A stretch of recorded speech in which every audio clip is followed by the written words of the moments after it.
is Erika, and I'm your 2020 president for the Reno Sparks Association of Realtors. And I'd like to invite you to join us for another Conversations with the President.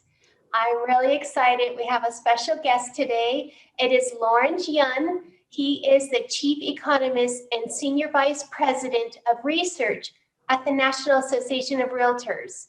He oversees and is responsible for a wide range of research activity for the association, including NAR's existing home sales statistics, the Affordability Index, and home buyers and sellers profile reports. He regularly provides commentary on real estate market trends for its 1.4 million realtors across the nation. So thank you, Lawrence, for joining us. I'm really excited to have you on this call today or on the Zoom. And I know that you're going to be giving us a little short presentation about the real estate market, and I just want to turn it over to you. Thank you. Well, thank you, Erika, for inviting me. So the housing market has clearly surprised on the positive side so far in 2020. As President Erika Lam mentioned, that there are some concern, the eviction moratorium, is it going to end or is it going to be extended? And then you have the mortgage forbearance period. Furthermore, the job market situation is still on a soft patch, not on a firm ground as of yet.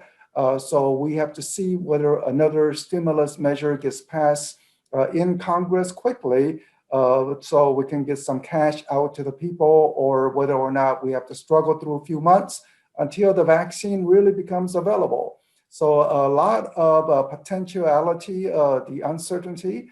I speak better with PowerPoint slides, so let me put that on the screen and go over the presentation quickly, and then I will be having a conversation, Q&A with President Erika. So hold 1 second. Let me put it onto the screen, and there we go. So first, related to the economy, the job market situation for the past 20 years looks like the following. The first little hump that you see in the middle of the chart, that is an artificial job creation in hindsight. Hindsight is a clear vision. We know what happened. Subprime lending that overstretched people's budget, adjustable rate mortgages, no income documentation, and it imploded. And there was a foreclosure crisis, with Nevada being one of the hot spot, or I should say terrible spots, where it experienced a foreclosure crisis. So the job market was reduced, but from the bottom point of 2010, one sees that America experienced the longest economic expansion ever, 10 straight years of job creation. Then in April of this year, because of the COVID economic lockdown, in a single month, we lost 10 years of job creation. So in a single month, jobs all gone. But as the economy steadily recover, you can see that jobs are coming back, but we are only halfway there. We need another 10 million jobs to get us back up to normal. If we look at the Reno Sparks region more specifically, it looks very similar to the nation. So you see that little hump initially, subprime lending led job growth, and then the foreclosure implosion, but now the job creation. Only difference between Reno and the rest of the country is that at least in recent years, the job growth in Reno has been stronger compared to the rest of the country. And how do I know that? Well, look at the red line. That's the reference line for year 2000. And if we go to the US, you see how in the shutdown, we came down to the red line, but not Reno, because of these much stronger job creation right before the pandemic. If we look across all 50 states, the job situation shows that nearly every state, with the exception of Idaho, has lost jobs from 1 year ago. So Idaho, I mean, they are actually back up to pre-pandemic condition, but Nevada is down 8.2%, one of the more hard-hit regions. And the reasoning is dependent upon tourism, especially the gaming industry. And if people cannot travel, well, all these people working at the hotel, restaurant, retail sector, they are getting laid off. Enhanced job market much more difficult in Nevada. This is the job addition, another way to look at the job situation. So April, huge job losses and steady job gains. But you can see in October and November, job growth are minimal. And this is why we need that stimulus package. Right now, Nancy Pelosi, Mitch McConnell, they're trying to negotiate as to what the right amount will be, but trying to get the money out to people who are unemployed, maybe small business loans, what to do about the eviction moratorium and all that issues, because you can see that jobs are fizzling out, and we need that stimulus measure to assure that we get over the next few months until the vaccine is widely available. One of the interesting dynamics on the economy during the pandemic is that the GDP, that's the actual economy, is down. But overall income is actually higher now compared to 1 year ago. And this may be somewhat surprising because people don't have jobs. Many people don't have jobs, but it is due to that massive stimulus package. If you remember the $1,200 check, also the unemployment insurance benefit that was available for Realtor members. And thank you, President Erika, because you are all local association presidents, all pressuring the Congress to assure that people who are, through no fault of their own, lost their income during the business disruption, during the lockdown, they should have access to some funding. So the unemployment insurance benefit, small business loan, all that has boosted income somewhat. So higher compared to 1 year ago. But what are people doing with this extra income? They are not fully spending. So the savings rates are much higher, which hints at that once the economy is vaccinated and people go to the gaming sites, people go for tourism in Nevada, there could be an unleashing of spending back into the economy. Let's look now at the remarkable housing sector. So housing sector, the little U-shaped curve that you see went down during the lockdown. As soon as the economy reopened, buyers just started to come back, and recent months' activity is actually higher compared to similar period 1 year ago. In other words, autumn of this year was much stronger than autumn of last year. So quite remarkable in terms of buyers coming in. New home sales, very similar. Builders build it, they don't have trouble finding buyers. Pending contracts, up 20% from 1 year ago, which implies that this winter months could be one of the best winter activity for closing activity because pending leads the closing by a month or two. Even better news, what do realtors say to their clients about demonstrating seriousness? Get a mortgage. So people are applying to mortgages to get a home purchase. This excludes refinance, only for home purchase. And mortgage application is 20-30% higher from 1 year before. Let me focus your attention now to that straight arrow that you see at the early part of the graph. It's slightly downward sloping. So back in 2018, mortgage application was falling. And let me go back to the earlier charts.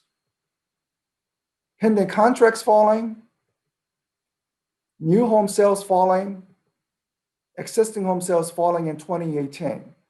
So what was happening in 2018 for home sales market to soften a bit? Because we were part of that 10 years of job creation. So what was going on?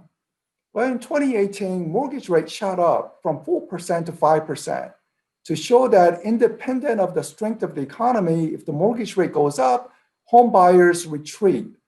And the reason why the home buyers really came back in the current environment is we are at a record low mortgage rates, under 3%, all-time low, and people want to take advantage of this low interest rate environment. Because the buyers are coming in, home prices are getting elevated, Top line shows the total housing asset valuation in America, all-time high. But the bottom line shows the mortgage balance, and it's not rising, which is very good news because the gap represents housing equity. Just in case someone who cannot find a job, they have been missing mortgage payment, and then March 21 comes when the mortgage forbearance period ends, maybe they could simply sell their home without going into the foreclosures. I mean, we hope the economy strengthens so they can find job and make the mortgage payments. But in the hypothetical scenario, people simply cannot make the mortgage payment by, say, March of next year. At least they have some equity. At least this is implying that a good number of homeowners would have the equity. Same for real estate investors. One of the things that we are pushing for in terms of the eviction moratorium is to say, look, all these real estate investors, they're small mom and pop. They're not big corporations. It's not about not paying the rent.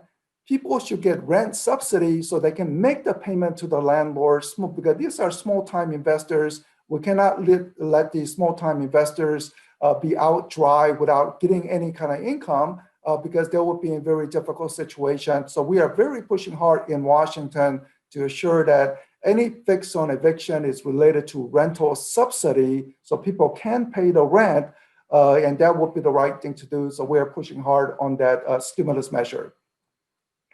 Home prices are rising because we don't have sufficient inventory, all-time low essentially in relation to the home sales.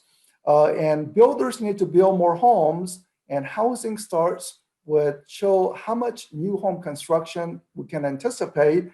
And this is saying for the past 10 years, builders have been undersupplying, below historical average. And the cumulative effect of underproduction is we simply don't have enough homes for sale. So that's why we need to build more homes. And that's why local officials need to approve all these housing permits, especially for single family homes, because that's where the demands are showing the strongest activity. But the builders do face challenges like very high lumber prices, the wildfire out in the western states. I mean, it's one of the reasons for why the lumber prices are rising, but at least temporarily, maybe we can drop the lumber prices by importing Canadian lumber because Canadian lumber has tariffs, and maybe if we remove tariff temporarily, then more lumber will be available for the home builders and jobs can be created in the Reno region. So this is the one constraint that the builders are facing. Now, pandemic has introduced a new phenomenon of working from home. Many office employment, and I, first of all, hats off to all those frontline workers, healthcare workers, people working at a restaurant who have to deal face-to-face. But for office workers, they have been fairly immune because they could work from home.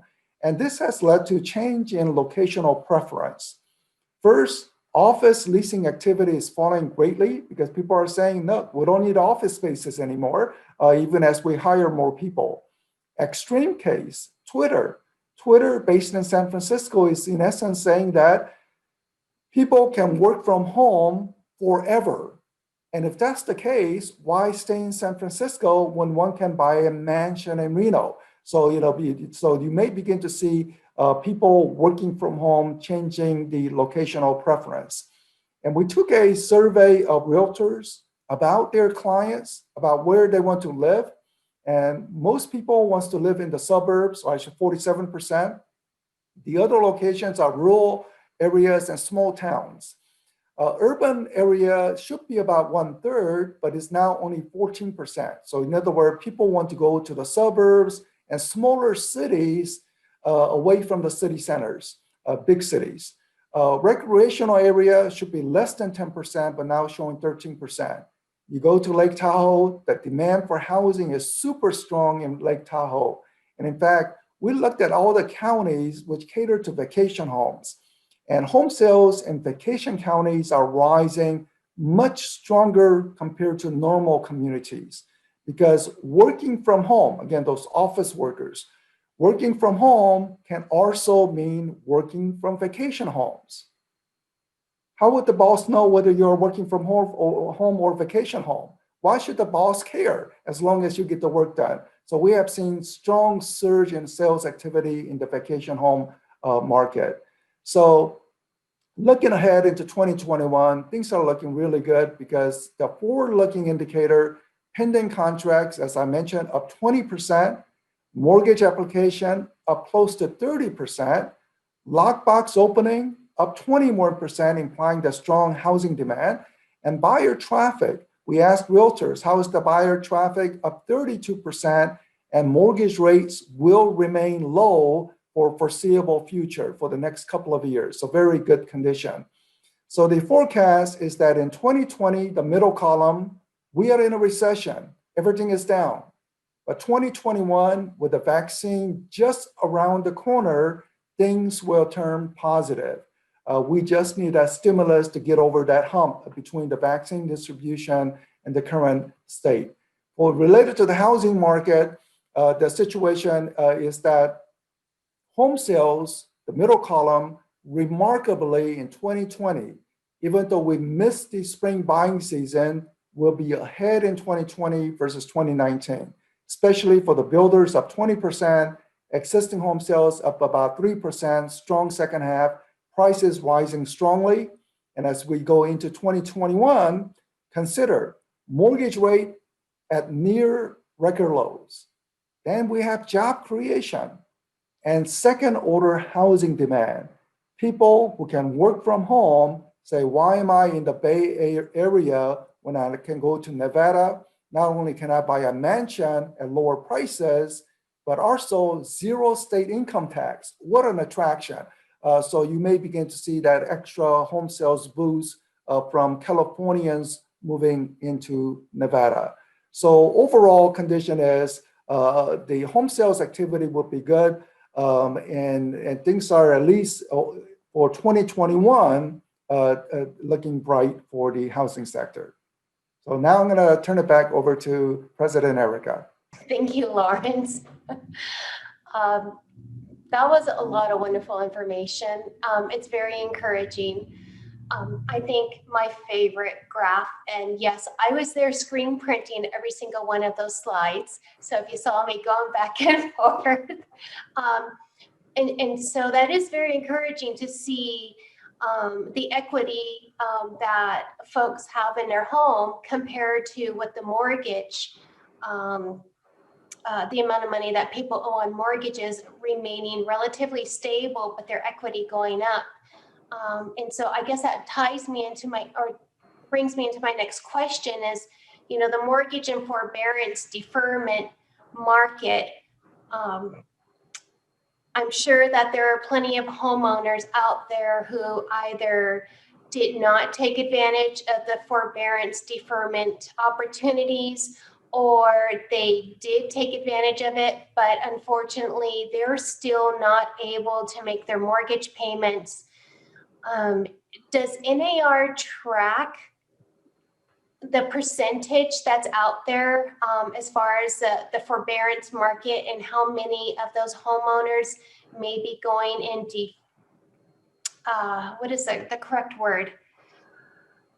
Even though that they've done a forbearance, that they're still not able to pay. What is the percentage of homeowners out there that this is related to? So it's about 5% of the overall homeowners with mortgages currently under the mortgage forbearance period. People with FHA, it is quite high. 10% of the FHA loans are under mortgage forbearance period. Now, not everyone is not necessarily not paying mortgages. They are taking the mortgage forbearance just in case, because many people who took the mortgage forbearance, they're still making the mortgage payments. But still, that is still indicating they face uncertainty. The March 2021, next year, is when the period ends. We know that President-elect Biden is much more sympathetic to people in economic distress, so he may extend that period beyond March. It remains to be seen. We have to wait and see. The missed mortgage payment is not a lump sum due payment once everything is okay, but it's simply that whatever the mortgage term they have, say 30-year fixed rate mortgage, now it will be 31-year mortgage because whatever missed payment, they have to keep making up for it at the end of the life of the loan. or if they have to sell the home, they have less equity based on the, so it's not a free lunch, but at least it's giving little timeout period for people to reorganize their finances, find a job. So the number is not pretty, but overall trend is that it's been declining, but the numbers still remain elevated, especially on FHA mortgages. Wonderful, thank you. And does NAR know what this status is going to mean for our immediate future real estate market, like 1 to 2 years, and then our future real estate market 3 to 5 years? So, one question that I receive frequently is that since we encountered that terrible foreclosure crisis 10 years ago, is this a early stage of something similar? And I say definitively not. First, we don't have those funny mortgages. All the mortgages that was approved met the sound criteria. So people who are in mortgage forbearance, it's not due to bad mortgage, they simply lost a job, which is a different story. And with the vaccine, hopefully those jobs recovery quickly takes place. And the other part is that 10 years ago, builders went wild. They overproduced, oversupply, so prices crashed. But this time, as the chart shows, we have housing shortage, so prices are on much firmer ground, and hence I don't anticipate any major foreclosure crisis. I mean, there will be some foreclosures because people miss mortgage payments, they cannot find job, and for some people that don't have sufficient equity, so you will go into distressed property sales. But the buyer demand is just so strong. Whatever distressed property comes onto the market, I think it's going to be a multiple bid offer to quickly grab those properties. That's encouraging. Thank you. And yes, I can see why the builders are probably being a lot more cautious now in building. When in your graph, it showed that the builders were not building enough over the past 10 years. They're being gun shy, and of course they're trying to protect the market because they don't want to take a loss. So I understand that. Thank you. Now in Nevada, Washoe County, if possible, how are we looking compared to the nation? The job market is far worse than the rest of the country, but housing sector, interestingly, is outperforming. So this is implying that either people with job wants to take advantage of low interest rate, or is really the Californians moving in, seeing the affordability. When I looked at the price for Reno market and the median price at above 400,000, I think it's like 450,000. These are quite high, when compared to what it was just a couple of years ago. So prices are high, but people who are coming from the San Francisco area, they said these are bargains. And I think this is where you are getting this extra juice to the market. Even though the job market is tough, that you are seeing the Californians trying to take advantage of the more affordable prices in Reno. Perfect, thank you. What advice could you give to realtors who have clients who have been greatly affected by COVID, did a forbearance or a deferment, or are not able to make their payments? So, it's quite a tough year, 2020, not only in terms of the economy, but something like quarter of the US population knows someone who passed away because of COVID. So this is a just terrible pandemic that America encountered. Now, fortunately, I think the realtors have demonstrated that they can follow social distancing, put on the mask as they are showing homes. So the home sales have been rising, and there's no medical study to show that how people are catching COVID from real estate transactions. I mean, that is not popping up. So I applaud the realtors for following the safe guidelines, private appointment part. But it's a large toll on America related to people who caught the COVID, realtor clients who caught it, one of the reasons why we have low inventory is also there is a less listing of property, especially by the elderly homeowners who would have traded down, maybe at a certain age, but they don't want strangers visiting their home because they know that the older they are, more vulnerable to catching the COVID and its consequences. But with the vaccine, maybe that will begin to lead to more elderly population who's been waiting to trade down now have the opportunity. But that's sort of in the middle of 2021. Wonderful, thank you. And I know that's probably been a question for many is why do we have less inventory? And it is fascinating to see how even though we've had less inventory this year, we've had far more sales this year and transactions than what we've had in years past. So Lawrence, I just want to truly thank you so much for joining me today. You are incredibly bright, and NAR is most fortunate to have you, and I thank you for all the work and all the statistics.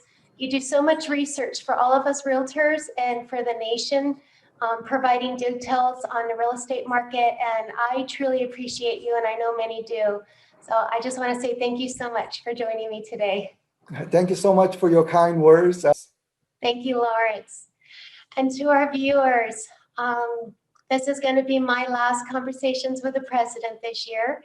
It has been an honor to serve you and to serve our association, our state, our community, and our nation as your president. Thank you so much for having me, and a very blessed new year. Thank you.